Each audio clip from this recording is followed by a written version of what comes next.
بھی اللہ تعالیٰ نے نبی بھیجے، اس کے بعد خلیفہ بنائے، اور مسلمانوں کو بھی اللہ تعالیٰ نے جب یہ حضور صلی اللہ علیہ وسلم کے ذریعے شریعت دی، تعلیم دی، تو اس میں قرآن کریم میں یہ خبر دی کہ تم میں بھی اسی طرح اللہ تعالیٰ خلیفہ بنائے گا جس طرح پہلی قوموں میں بنایا۔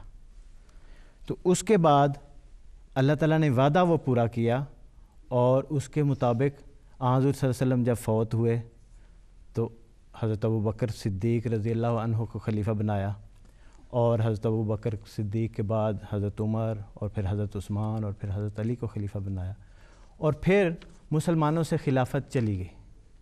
اور حضور صلی اللہ علیہ وسلم نے یہ خبر دی تھی کہ اس کے بعد 1000 سال تک جو ہے وہ خلافت کے بغیر مسلمان رہیں گے، اور پھر اس کے بعد اللہ تعالیٰ حضور صلی اللہ علیہ وسلم کی پیروی کرنے والے، آپ کی تعلیم پر چلنے والے ایک شخص کو دوبارہ نبی بنائے گا، نبی بنا کے بھیجے گا، جو حضور صلی اللہ علیہ وسلم کا ایک سچا خادم ہوگا، آپ کی پیروی کرنے والا ہوگا، اور پھر خلافت کا نظام شروع کرے گا۔ اور اللہ تعالیٰ نے ویسا ہی کیا، اور آج ہم دیکھ رہے ہیں، آج ہم حضرت مسیح موعود علیہ السلام تشریف لائے، اور ان کے 5ویں خلیفہ کے زمانے میں، ٹھیک ہے۔ اب ہم دیکھتے ہیں اور سمجھنے کی کوشش کرتے ہیں کہ خلافت کیا ہے۔ اس کو سمجھانے کے لیے میں آپ کو ایک مثال دیتا ہوں۔ آپ نے دیکھا ہوگا کہ یہاں پہ ایک مین سوئچ بورڈ لگا ہوا ہے بجلی کا، اس سے پیچھے ایک کھمبے سے تار آتی ہے جو اس میں آتی ہے، اور اس سوئچ بورڈ میں آپ اس بلب کی تار لگاتے ہیں تو یہ روشن ہو جاتا ہے، ٹیوب کی تار لگاتے ہیں تو وہ روشن ہوتا ہے، آپ کمپیوٹر کی تار لگاتے ہیں تو وہ چلنے لگتا ہے، آپ ٹی وی کی تار لگاتے ہیں تو وہ چلنے لگتے ہیں۔ یہ مثال ہے کہ نبی جو آتا ہے، میسنجر جو اللہ میاں کا ہے، وہ اسی طرح خدا تعالیٰ سے اس کے نور کی، روحانیت کی وہ تار لے کے آتا ہے۔ جو اس کے ساتھ جڑتا ہے وہ اس نور سے، اس روحانیت سے، اس اعلیٰ تعلیم سے وہ حصہ لینا شروع کر دیتا ہے، اپنی اپنی کیپیسٹی کے مطابق وہ روشن ہونا شروع کر دیتا ہے، ٹھیک ہے۔ تو یہ ایگزیکٹ مثال نہیں، لیکن آپ کو سمجھانے کے لیے۔ اسی طرح ایک اور مثال آپ کو دیتا ہوں کہ نبی جب آتا ہے تو وہ آپ کو ایک تعلیم دیتا ہے، خدا تعالیٰ نے یہ حکم دیا ہے، ایک چھوٹی سی جماعت بن جاتی ہے، اور پھر وہ تعلیم پر عمل کرنی شروع ہو جاتی ہے۔ نبی کئی پروجیکٹ شروع کرتا ہے روحانی، تو وہ آہستہ آہستہ سٹارٹ ہونے شروع ہو جاتے ہیں۔ لیکن جب نبی فوت ہو جاتا ہے تو اس کی مثال ایسے ہے کہ جیسے آپ نے زمین میں ایک بیج بو دیا اور وہ چھوٹا سا پودا اگ گیا۔ اب اگر اس پودے کی اگر آپ حفاظت نہیں کریں گے، گرمی بھی آئے گی، سردی بھی آئے گی، فراسٹ بھی پڑے گی، ہوائیں بھی تیز چلیں گی، اور اس کے ارد گرد چھوٹے چھوٹے جڑی بوٹیاں بھی اگ آئیں گی جو اس کی ساری غذا کھا جائیں گی۔ اگر آپ اس کی حفاظت نہیں کریں گے تو وہ پودا آگے بڑا نہیں ہو سکتا، پھل نہیں دے سکتا، ٹھیک ہے نا۔ تو اللہ میاں نے اس پودے کو اس کا خیال رکھنے کے لیے، اس کو پانی دینے کے لیے، اس کو حفاظت کرنے کے لیے خلافت کا نظام بنایا کہ نبی کے بعد خلیفہ آ جاتا ہے، پھر وہ اسی تعلیم کو جو نبی کی ہے اس کو آگے لے کے جاتا ہے، اس کو بڑا کرتا ہے، اور پھر وہ بڑا درخت بن جاتا ہے۔ جس طرح بڑا درخت ہو کے پھل دیتا ہے، اسی طرح پھر اس تعلیم کے پھل ظاہر ہونے شروع ہو جاتے ہیں، اس کو کامیابیاں ملنی شروع ہو جاتی ہیں، ٹھیک ہے۔ تو یہ ایک ہلکی سی مثال ہے خلافت کی۔ اور جو خلیفہ جو ہے وہ نئی چیز نہیں لاتا، وہ نبی کی تعلیم کو ہی آگے پھیلانے والا ہوتا ہے۔ اس کی بھی میں آپ کو ایک مثال دیتا ہوں۔ اب پہلے خلیفہ کون تھے؟ حضور صلی اللہ علیہ وسلم کے پہلے خلیفہ کون تھے؟ جی بتائیں۔ حضرت مرزا ابو بکر رضی اللہ عنہ۔ حضرت ابو بکر صدیق رضی اللہ تعالیٰ عنہ، ٹھیک ہے، حضرت ابو بکر صدیق رضی اللہ تعالیٰ عنہ۔ وہ جب بنے ہیں خلیفہ تو انہوں نے ایک بڑا عظیم الشان کام کیا۔ حضور صلی اللہ علیہ وسلم جب فوت ہوئے ہیں تو آپ نے ایک لشکر، ایک فوج جو ہے وہ تیار کی تھی، ایک لشکر تیار کیا تھا۔ آپ نے بھیجنا تھا رومیوں کی طرف، کسی سائیڈ پہ ایک لشکر بھیجنا تھا۔ اس کے ہیڈ تھے حضرت اسامہ بن زید، ٹھیک ہے۔ لیکن حضور فوت ہو گئے، اب وہ بھیجا نہیں جا سکا۔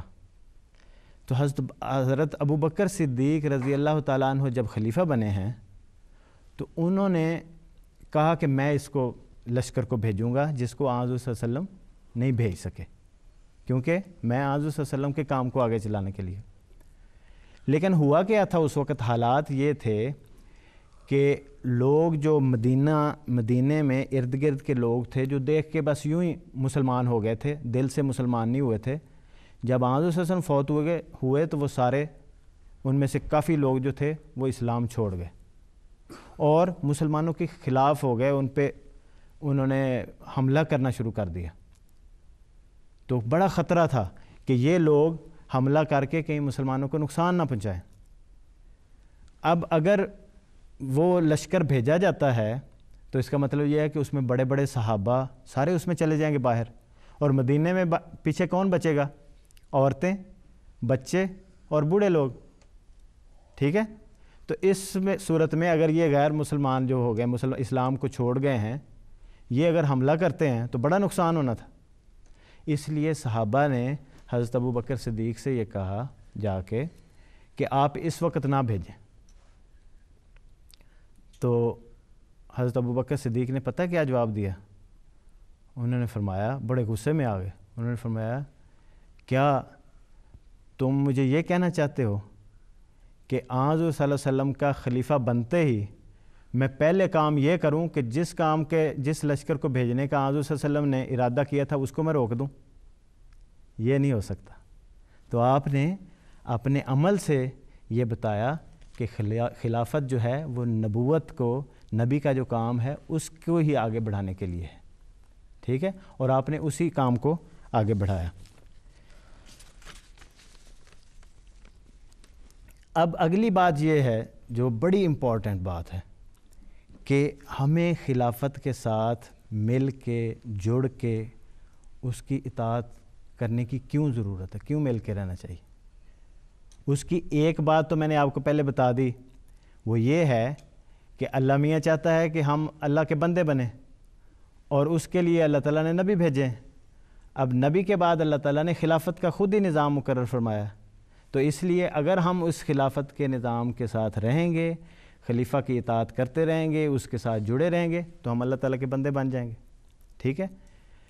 دوسری بات یہ ہے کہ سورہ نور کی آیت نمبر 56 ہے، جس میں اللہ تعالیٰ نے یہ ہمیں خبر دی ہے کہ اسلام میں بھی اللہ تعالیٰ خلافت کا نظام بنائے گا، خلیفے بنائے گا۔ اس آیت سے پہلی آیت کون سی ہے؟ 55، اس سے پہلی 54، پھر 53 اور 52۔ ان ساری آیتوں میں اللہ تعالیٰ نے اطاعت کا مضمون بیان کیا، ہر آیت میں اطاعت کا لفظ یا اس کا مضمون جو ہے وہ بیان کیا۔ اور اس کے بعد پھر خلافت والی آیت، اس سے اگلی آیت میں پھر اللہ تعالیٰ نے اطاعت کا حکم دیا۔ تو اتنا زیادہ اللہ تعالیٰ کی طرف سے اس خلافت کے مضمون کے بیان کرنے کے وقت اطاعت کا مضمون بیان کرنے سے ہمیں یہ سمجھنا چاہیے کہ کتنی ضرورت ہے ہمیں خلیفہ وقت کی اطاعت کرنے کی۔ اور اس کی وجہ میں نے آپ کو بتا دی کہ اگر ہم یہ نہیں کریں گے تو ہم اللہ تعالیٰ کے بندے نہیں بن سکے، کیونکہ اللہ تعالیٰ کسی کو اگر کھڑا کرتا ہے تو اللہ تعالیٰ یہ چاہتا ہے کہ لوگ اس کی اطاعت کریں، اور خدا تعالیٰ کا جو پیغام وہ دیتا ہے، خدا تعالیٰ کی تعلیم جو پھیلاتا ہے، اس پر عمل کریں اور اللہ میاں کے نیک بندے بن جائیں۔ اس آیت میں یہ جو میں نے آپ کو ذکر کیا ہے خلافت والی آیت، اس میں اللہ تعالیٰ نے اور بھی بتایا کہ تمہارا خلافت کے ذریعے دین مضبوط ہوگا۔ کیسے دین مضبوط ہوتا ہے؟ کہ دیکھیں خلافت کے ذریعے، کیونکہ خلیفہ کی اللہ تعالیٰ رہنمائی کرتا ہے، ٹھیک ہے؟ تو اسے تدبیریں سمجھاتا ہے، اسے بتاتا ہے کہ اب یہ کام کرو، اب اگر مثلا اسلام پہ حملہ ہو رہا ہے تو اس کا اس طرح جواب دو، دلیلیں سمجھاتا ہے۔ پھر خلیفہ وقت مختلف علماء تیار کرتے ہیں، جامعہ بنے ہیں ہمارے، دیکھیں کتنے جامعہ بنے ہیں، اس میں علماء تیار ہوتے ہیں، مربی تیار ہوتے ہیں، وہ دین کو پھیلاتے ہیں۔ پھر یہ ٹی وی چینل کھولیں، اس کے اوپر ہم اسلام کی تبلیغ کرتے ہیں، مربیان جاتے ہیں دور دور کے علاقوں میں، اور پھر ہم نے ریڈیو بھی کھولے ہیں، ہم نے رسالے ہیں، کئی اخباریں ہیں، ویب سائٹس ہیں۔ تو اس کے ذریعے دین مضبوط ہوتا ہے۔ کیسے؟ کہ ہم اسلام کی جو سچائی کی دلیلیں ہیں وہ بیان کرتے ہیں، اور ہم کہتے ہیں لوگوں کو کہ آئیں اسلام پر کوئی آپ کو اعتراض ہے کوئی بات ہے تو بتائیں ہم اس کا جواب دیں گے، اور جب ہم ہر چیز کا جواب دے دیں گے تو اس کا مطلب یہ ہوا کہ اسلام سچا ہے اور مضبوط ہو گیا، اس پر کوئی اعتراض ایسا نہیں کہ جس کا جواب نہ دیا جا سکے، ٹھیک ہے۔ پھر ایک اور بات اللہ تعالیٰ نے اس میں بتائی ہے، وہ یہ ہے کہ عبادت کا قیام بھی خلافت کی وجہ سے ہوتا ہے۔ کیسے؟ کہ مختلف عبادتیں ہیں، ایک تو نمازیں پڑھنا ہے، روزے رکھنا ہے، اور کیا عبادت ہے آپ بتائیں؟ عبادتیں کیا ہے؟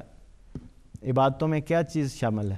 جی نمازیں ہیں مثلا، روزے ہے، اور حج ہے، اور کیا ہے؟ جی عمرہ، ٹھیک ہے جی آپ بتائیں، ویسے ہی بتا دیں۔ دعائیں، ٹھیک ہے۔ قرآن پڑھنا، بہت اچھی بات ہے، شاباش۔ ہاں جی کوئی اور بھی؟ بات سننا، یہ ٹھیک ہے۔ ایک مالی بھی عبادت ہے، یعنی اس میں آ جاتی ہے مالی قربانی ہے، وہ بھی تو خدا تعالیٰ سے ثواب لینے کی خاطر کی جاتی ہے نا۔ تو اس طرح عبادت کا قیام اللہ میاں نے کہا خلافت سے ہوگا۔ کیسے؟ کہ باہر مختلف مسائل پیدا ہوتے ہیں، لوگ جو خلافت کے ساتھ نہیں جڑے وہ ہر ایک علیحدہ رائے دیتا ہے اور اس کی پیروی فتویٰ دیتا ہے، کوئی کہتا ہے یہ ایسے کرو، کوئی کہتا ہے ایسے کرو، لیکن جب خلیفہ ہوگا تو سارے لوگ اس سے پوچھیں گے، تو ایک ہی بات ہوگی جس پہ سارے عمل کریں گے۔ اور ہم جب ملتے ہیں خلیفہ وقت سے، وہ ہم سے باتیں کرتے ہیں، ہم سے پوچھتے ہیں، ہمارے حالات پوچھتے ہیں، پھر ہم خطوں میں بھی لکھتے ہیں، پھر خلیفہ وقت جاتے ہیں مختلف علاقوں میں، وہاں جا کے دیکھتے ہیں حالت، تو وہ دیکھتے ہیں اچھا اس وقت کمی کس بات میں ہے، وہ سمجھتے ہیں کہ اس وقت کمی ہے نمازوں میں، تو خطبہ ارشاد فرماتے ہیں کہ اس وقت آپ کو نمازیں پڑھنی چاہیے، اور اس طرح نمازیں پڑھنی چاہیے، اس طرح دعائیں کرنی چاہیے، خدا تعالیٰ کی اس طرح عبادت کریں، تو ہم اس پر عمل کرتے ہیں تو پھر ہم اچھی طرح عبادت کر سکتے ہیں۔ پھر کبھی وہ دیکھتے ہیں کہ یہاں پہ مالی قربانی کی ضرورت ہے، تو وہ پھر خطبہ ارشاد فرماتے ہیں کہ آپ کو مالی میدان میں آگے آنا چاہیے، قربانیاں دینی چاہیے، مسجدیں بنانی چاہیے۔ تو جہاں ضرورت ہوتی ہے وہ ہمیں سینٹرل سے، مرکز سے وہ ہمیں اس طرح رہنمائی کرتے ہیں، اور پھر ہم سارے لوگ اس پر عمل کرنا شروع کر دیتے ہیں۔ تو یہ سارے اس طرح کے اہداف جو ہیں، اس طرح کی جو باتیں ہیں، یہ خلافت کے ذریعے سے پوری ہو جاتی ہیں۔ آپ دیکھیں کہ صحابہ جو تھے کیا تھے؟ وہ بعض اوقات بکریاں چرایا کرتے تھے، بالکل سادہ لوگ تھے، لیکن انہوں نے خلفاء کی باتیں مانی تو ان کو اللہ تعالیٰ نے فتوحات عطا فرمائیں، وہ کئی علاقوں کے گورنر بن گئے، کوئی بادشاہ بن گئے، اتنے بڑے مقام حاصل کیے۔ یہاں مجھے مثال ایک یاد آ رہی ہے، آپ میں سے کون حضرت چودھری ظفر اللہ خان صاحب کو جانتا ہے؟ کوئی جانتا ہے؟ جی بتائیں کون تھے؟ وہ ایک ڈاکٹر تھے؟ نہیں، حضرت چودھری ظفر اللہ خان صاحب حضرت مسیح موعود علیہ السلام کے صحابی تھے، اور پاکستان کے پہلے وزیر خارجہ تھے۔ اس کے علاوہ UN میں انہوں نے بہت بڑی خدمات سر انجام دیں، اور جو عالمی عدالت انصاف ہے اس کے بھی صدر رہے ہیں، تو بہت بڑے دنیا کے لیول پہ بہت بڑے عہدے پہ رہے ہیں، اور دینی لحاظ سے بہت بڑے عالم تھے، ان کی کتابیں ہیں کئی، اور نیک اور صاحب کشف اور رویا بزرگ تھے، بہت نیک انسان تھے۔ تو کسی نے ان سے سوال کیا کہ آپ نے دین میں بھی اور دنیا میں بھی اتنی بڑی کامیابی کیسے حاصل کی؟ پتہ ان کا کیا جواب تھا؟ انہوں نے کہا صرف خلیفہ وقت کی اطاعت کی وجہ سے۔ تو آج اگر ہم نے بھی کوئی مقام حاصل کرنا ہے تو صرف یہی ایک راستہ ہے، اس کے علاوہ اور کوئی راستہ نہیں۔ اللہ تعالیٰ نے یہی راہ تیار بنائی ہے، اور ہم خلیفہ وقت کے کیسے قریب ہو سکتے ہیں؟ آپ نے کلاس میں دیکھا ہوگا کہ ٹیچر جب آپ کو کوئی کام دیتا ہے، اگر آپ دوڑ کے وہ کام کریں، جیسے وہ کہتا ہے ویسے کریں، تو ٹیچر بھی کہ آپ قریب ہو جاتے ہیں۔ تو ہمیں خلافت کے قریب کیسے ہو سکتے ہیں؟ ان کی دعائیں کیسے لے سکتے ہیں کہ جب بھی خلیفہ وقت کی طرف سے کوئی حکم آتا ہے ہم سمجھیں کہ یہ میرے لیے ہے، پہلے ہم فوراً اس پہ عمل کرنے کی کوشش کریں۔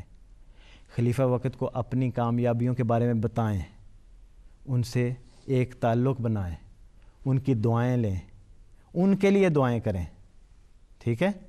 تو پھر ایسے ہی ہے کہ جیسے یہ بن جائے گی اللہ میاں واحد ایک ہے نا، اللہ میاں چاہتا ہے ساری دنیا ایک ہو جائے، ایک ہاتھ کے اوپر جمع ہو جائے. تو خلافت ایسی ہے کہ جیسے ایک رسی ہے، اس کا ایک سرا اللہ میاں کے ہاتھ میں ہے، دوسرا خلیفہ وقت کے ہاتھ میں ہے. اب اس رسی کے میں جو اس کے ساتھ چمٹتا جاتا ہے، پکڑتا جاتا ہے، تو وہ سارے ایک وجود بن جاتے ہیں، ایک جماعت بن جاتے ہیں، اتحاد بن جاتا ہے، یونٹی بن جاتی ہے. تو اس رسی کو ہمیں مضبوطی سے پکڑ لینا چاہیے، کبھی ادھر ادھر نہیں جانے دینا چاہیے. تو احمدیوں نے خدا تعالیٰ کے فضل سے اس مضمون کو سمجھا ہے کہ خلیفہ وقت کے ساتھ ہمیں ہر وقت تعلق رکھنا چاہیے، چاہے وہ خطوں کے ذریعے ہو، ملاقاتوں کے ذریعے ہو، اور اگر کچھ نہیں ہو سکتا تو دعاؤں کے ذریعے ایک تعلق بن جاتا ہے. آپ خلیفہ وقت کے لیے دعائیں کریں، اور خلیفہ وقت بھی ان لوگوں کے لیے دعائیں کرتا ہے جو حضور کے لیے دعائیں کرتے ہیں، تو اس لیے ہمیں وہ دعائیں پہنچتی رہتی ہیں، اس سے برکات پہنچتی رہتی ہیں. تو اس کو احمدیوں نے خدا تعالیٰ کے فضل سے سمجھا ہے. آپ نے دیکھا کہ جب خلافت قادیان میں تھی تو لوگوں نے اپنے گھر چھوڑ کے مختلف علاقوں سے تو قادیان میں آ کے گھر بنا لیے تاکہ ہم خلیفہ وقت کے قریب رہیں. اسی طرح پھر جب ربوہ میں تھی تو لوگ اپنے اپنے علاقوں سے ربوہ آ کے شفٹ ہو گئے، وہاں گھر بنا لیے. اب لندن میں حضور تشریف لائے ہیں تو آپ نے دیکھا ہوگا کہ جرمنی سے، ادھر ادھر سے، پاکستان سے لوگ یہاں پہ آ کے رہنا پسند کرتے ہیں تاکہ خلیفہ وقت کے قریب رہیں اور برکتیں لیتے رہیں، ان کے ساتھ جو تعلق ہے وہ قائم رہے، خط لکھتے رہیں، ان سے ملاقاتیں ہوتی رہیں. تو اس سے ہی ساری برکتیں آپ کو ملیں گی. آپ کو بھی چاہیے، ہمیں بھی چاہیے کہ جب بھی کوئی معاملہ ہو، اپنی پڑھائی کے سلسلے میں مشورہ لینا ہو تو آپ حضور کی خدمت میں خط لکھیں. دعا کا جب آپ کے پیپر ہوں، دعا کے لیے خط لکھتے رہنا چاہیے. تو یہ ایک ایسی نعمت اللہ تعالیٰ نے ہمیں دی ہے کہ جب بھی حضور ہمیں کوئی مشورہ دیتے ہیں تو پھر بھی دعا کرتے ہیں کہ یا اللہ میں نے اس کو مشورہ دیا ہے، تو اس میں اللہ تعالیٰ برکتیں ڈالتا ہے، اور اس مشورے پر آپ عمل کرتے ہیں تو پھر اس میں اللہ تعالیٰ برکتیں ڈالتا ہے اور آپ کو کامیابیاں عطا کرتا ہے. تو یہ ہمیں دعا بھی کرتے رہنا چاہیے اور کوشش بھی کرتے رہنا چاہیے کہ اللہ تعالیٰ ہمارا خلافت کے ساتھ اس اطاعت کا تعلق جو ہے ہمیشہ قائم رکھے، اور یہ نعمت ہمارے سروں پر ہمیشہ قائم رکھے. ٹھیک ہے؟ آمین. جزاک اللہ. آپ نے کوئی سوال پوچھنا ہے؟ جی فاطمہ کو مائک دیں. ہم خلافت ڈے کیوں مناتے ہیں؟ ہاں جی، بہت اچھا آپ نے سوال کیا ہے کہ ہماری جماعت کے جو کوئی بھی دن مناتے ہیں ہم، تو ہم دنیا داروں کی طرح نہیں مناتے کہ دنیا میں کیا ہوتا ہے، ہلہ گلہ کرتے ہیں، شور مچاتے ہیں، اس طرح کے کام کرتے ہیں. ہمارا منانے کا یہ طریق ہی اور ہے. کیسے مناتے ہیں کہ اس دن لیکچر ہوتے ہیں خلافت کی امپورٹنس پہ، اہمیت پہ، خلافت کے جو کام ہیں ان کی برکات ہیں اس کے اوپر لیکچر ہوتے ہیں. صبح ہم آغاز کرتے ہیں تہجد سے، خلیفہ وقت کے لیے دعائیں کرتے ہیں، خلافت کے لیے دعائیں کرتے ہیں، سارا دن اس طرح گزارتے ہیں، خلیفہ وقت کو خط لکھتے ہیں. تو یہ سارے نیک کام جو ہیں اس وجہ سے ہم کرتے ہیں کہ ہم اس دن دوبارہ عہد کر رہے ہوتے ہیں. خدا تعالیٰ کا ایک تو شکر ادا کرتے ہیں کہ اللہ تعالیٰ تو نے ہمیں یہ نعمت دی، دوسرا عہد کر رہے ہوتے ہیں کہ ہم اسی طرح خلیفہ وقت کی اطاعت کرتے رہیں گے، اور اسی طرح جو بھی خلیفہ وقت ہمیں حکم فرمائیں گے ہم اس پر عمل کرتے رہیں گے. تو اس لیے ہم ہر سال اس کو مناتے ہیں تاکہ ہر سال ہم اپنے آپ کو دوبارہ عہد کریں. کہیں اگر کمزوری ہو گئی ہے تو پھر اس کو دور کریں اور دوبارہ ایک نیا عہد کر کے پھر خلافت کی اطاعت میں اسی طرح اور آگے چلتے چلے جائیں. ٹھیک ہے؟ جزاک اللہ. اور یقیناً آپ کو آج بہت کچھ سیکھنے کو ملے گا. اب باری ہے ای میل کی. ہمیں پاکستان سے ای میل آئی ہے. امت الشافی نے تونسا شریف پاکستان سے بھیجی ہے، اور ان کی کزن زوہا معین نے ڈی جی خان پاکستان سے. انہیں یہ پروگرام بہت پسند ہے اور پروگرام سے انہیں بہت ساری باتیں سیکھنے کو ملتی ہیں. امت جو ہے وہ وقف 9 میں ہے اور اس نے سارے بچوں کو سلام بھیجا ہے. اس کے علاوہ ہمیں فیروزہ عبدل نے ای میل بھیجی ہے. انہوں نے لکھا نہیں کہ انہوں نے کہاں سے بھیجی ہے. فیروزہ، ہدا اور تیمور نے. اس کے علاوہ ہمیں ای میل آئی ہے عبدالباقی کی قادیان سے، اور انہوں نے کہا ہے کہ وہ ہمارا پروگرام بہت شوق سے دیکھتے ہیں. نہ صرف وہ بلکہ ان کی ایک بہن ہے جو 3.5 سال کی ہیں، ان کا نام ہبہ ہے، وہ بھی یہ پروگرام بہت شوق سے دیکھتی ہیں. جزاک اللہ. پاکستان سے ہی ہمیں ایک ای میل آئی ہے ڈسکا سیالکوٹ سے، اور یہ ہمیں لکھی ہے اجالا چیمہ، عیشا چیمہ، تمثیلہ عارف، سدرا نعیم، وردہ نعیم اور ریحان احمد نے. اور انہوں نے کہا ہے کہ وہ یہ شو بہت شوق سے دیکھتے ہیں. جزاک اللہ آپ سب کا. آپ لوگ ہمیں ای میل لکھتے ہیں، ہمیں اپنی رائے دیتے ہیں اور ہمیں بتاتے رہتے ہیں کہ آپ کو یہ پروگرام کیسا لگا.